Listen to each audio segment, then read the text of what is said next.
శ్రీమాత్రే నమ. జయ గురు దత్తాత్రేయ నమ. ఈ వీడియోలో మనం మేషరాశి వారికి మార్చి 2వ తారీఖు నుంచి 8వ తారీఖు మధ్యలో జరగబోయే వార ఫలాలు పరిశీలించే ప్రయత్నం చేద్దాం. ముఖ్యంగా మేషరాశి వారికి ఈ వారం అంతా కూడా కుజుడు తృతీయ స్థానంలో సంచారం వల్ల జాతకునిలో ఒక విధమైనటువంటి పోటీతత్వం పెరుగుతుంది. ప్రతి వారిపైన ప్రతి విషయంలోనూ తనదే ఆధిపత్యం ఉండాలనే ప్రయత్నం జరుగుతూ ఉంటుంది. మీరు ఏదైనా ఒక కాంపిటేటివ్ ఎగ్జామ్ రాయవలసి ఉన్నా, పోటీ పరీక్షలు ఇంటర్వ్యూలు ఎదుర్కోవలసి ఉన్నా ఈ స్థితి ఖచ్చితంగా మీకు విజయాన్ని తీసుకురావడం జరుగుతూ ఉంది.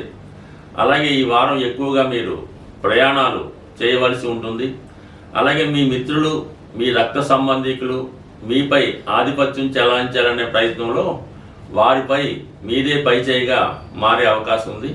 బట్ ఏదైనప్పుడు కూడా ప్రతి విషయంలోనూ మీరు చాలా ధైర్యంగా ఎదుర్కొని ఆ సమస్యని పరిష్కరించే ప్రయత్నం చేస్తారు. ఇది ఎక్కువగా పోలీస్ డిపార్ట్మెంట్లో ఉన్నవారికి, రియల్ ఎస్టేట్ రంగంలో ఉన్నవారికి, క్రీడా రంగంలో ఉన్నవారికి చాలా వరకు కలిసి వచ్చే అవకాశంగా మనకి ఈ విషయం తెలుస్తుంది. ముఖ్యంగా 6వ స్థానాన్ని ఈ కుజగ్రహ వీక్షణ వల్ల చాలా వరకు మీ యొక్క శత్రువులు మీకు మిత్రులుగా మారే అవకాశం ఉంది.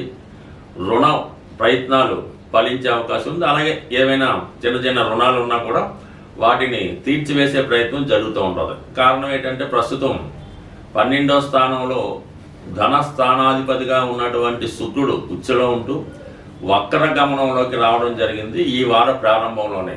దాని కారణం వల్ల కొంతవరకు మీ యొక్క వ్యక్తిగత వ్యయం గతంలో కన్నా చాలా ఎక్కువగా పెరిగే అవకాశం ఉంది.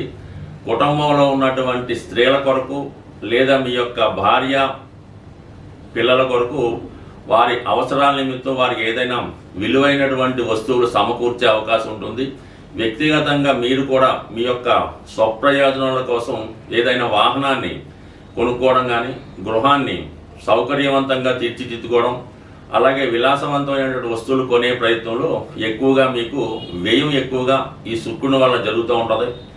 అలాగే సప్తమాధిపతిగా ఉన్నటువంటి శుక్రుడు మీకు వక్ర గమనం పొందడం వల్ల గతంలో మీరు ఏదైనా వివాహం కొరకు ప్రయత్నం చేసి ఉన్నా, ఏమైనా పెళ్లి సంబంధాలు వ్యక్తిగతంగా మీకు కానీ, అలాగే మీరు స్త్రీలైతే మీకు, లేదంటే మీ యొక్క సంతానానికి ప్రయత్నం చేసి ఉంటే, అంటే గతంలో కొంతవరకు ఈ వివాహ సంబంధాలు దగ్గరగా వచ్చి మిస్ అయి ఉన్నా, ఏ నిర్ణయం తీసుకోకుండా సందిగ్ధంలో ఉన్నా ఈ సమయంలో మీకు అటువంటివి, అంటే గతంలో మీరు ఏదైతే సంప్రదించి ఉన్నారో ఆ వివాహ సంబంధాలు ఈ సమయంలో మీకు నెరవేరే అవకాశం ఉంది. అలాగే కొత్త కొత్త పరిచయాలు, కొత్త కొత్త అనుభవాలు రావడం జరుగుతుంది.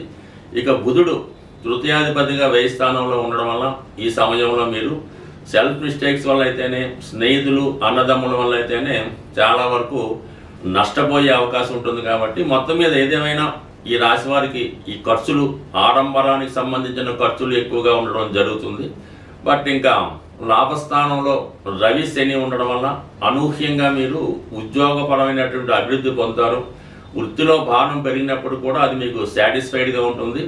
సో మీరు ఎంతో కాలంగా ఎదురు చూస్తున్నటువంటి వృత్తిలో అభివృద్ధి కానీ, ఒక నామినేటెడ్ పోస్ట్ కానీ ఈ సమయంలో మీకు వచ్చే అవకాశం ఉంది. అలాగే ప్రజల యొక్క సహకారం కూడా గతంలో కన్నా ఎక్కువగా పెరగడం వల్ల పబ్లిక్ వ్యవహారాల్లో ఉన్న వారి యొక్క నేమ్ అండ్ ఫేమ్ ఎక్కువగా పెరిగే అవకాశం ఉంది. స్వస్తి. ఈ వారం ఈ గ్రహస్థితి పరిశీలించినప్పుడు ప్రతి ఒక్కరికి కూడా ధనం యొక్క అవసరం చాలా ఎక్కువ ఉండడం జరుగుతూ ఉంటుంది. అంటే శుక్రుడు ఈ ఆదివారంలో వక్రించి ఉండడం వల్ల ఇంచుమించుగా కొన్ని రోజుల పాటు వక్రిస్తాడు. అలాగే మిగతా గ్రహాలతో కలియడం వల్ల మనీ ఎక్స్పెండిచరు ప్రతి ఒక్కరికి చాలా ఎక్కువ అవడం జరుగుతూ ఉంటుంది. ఆ ఖర్చుకు తగిన ధనం మీకు రావాలంటే మరి శుక్రుడు వక్రించి ఉండడం వల్ల శుక్రగ్రహానికి అధిదేవత అయినటువంటి లక్ష్మీ అమ్మవారిని మీరు ప్రసన్నం చేసుకోవాల్సి ఉంటుంది. ఆ విధంగా ప్రసన్నం చేసుకోవడానికి సింపుల్ పరిహారం ఏంటంటే, మీకు మీ గృహంలో అవకాశం ఉంటే లక్ష్మీ అమ్మవారి ఫోటోని ఎరుపు రంగు పూలతో అలంకరించవలసి ఉంటుంది.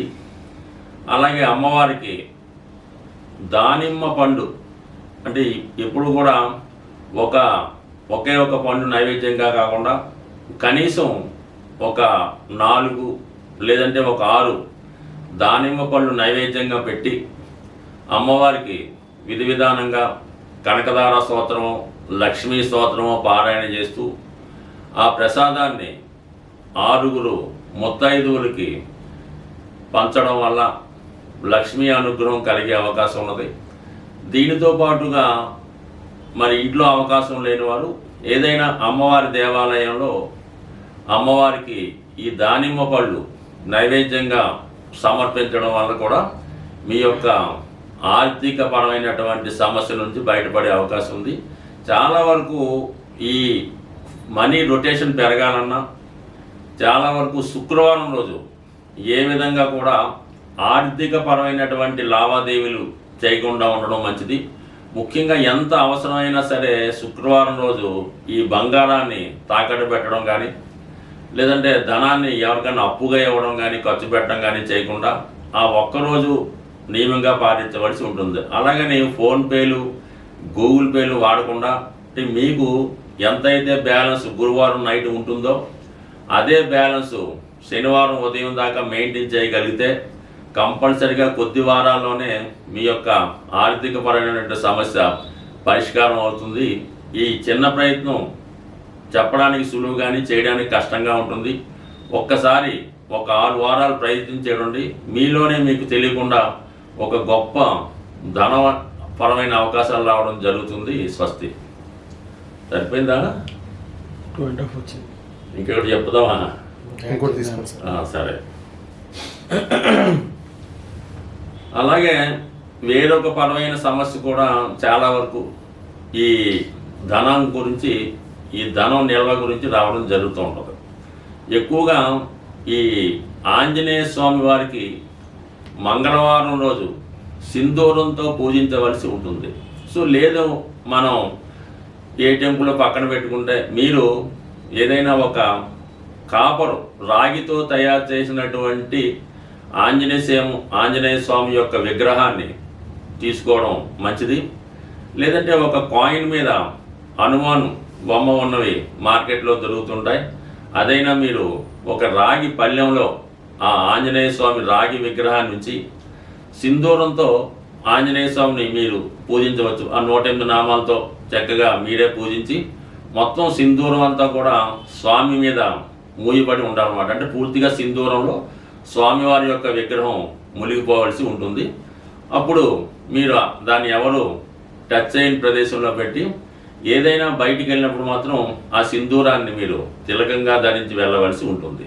దానివల్ల కూడా మీకు నిత్యం మీ గృహంలో ధైర్యంతో కూడినటువంటి సంపద వచ్చే అవకాశం ఉంటుంది.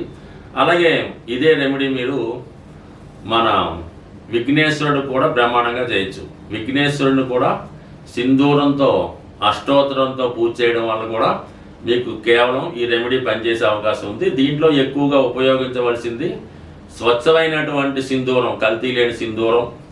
అలాగే కాపర్ ప్లేట్లో కాపర్తో చేసినటువంటి ఆంజనేయ స్వామి విగ్రహం కానీ లేదంటే విఘ్నేశ్వరుడు యొక్క విగ్రహం కానీ ఉండవలసి ఉంటుంది.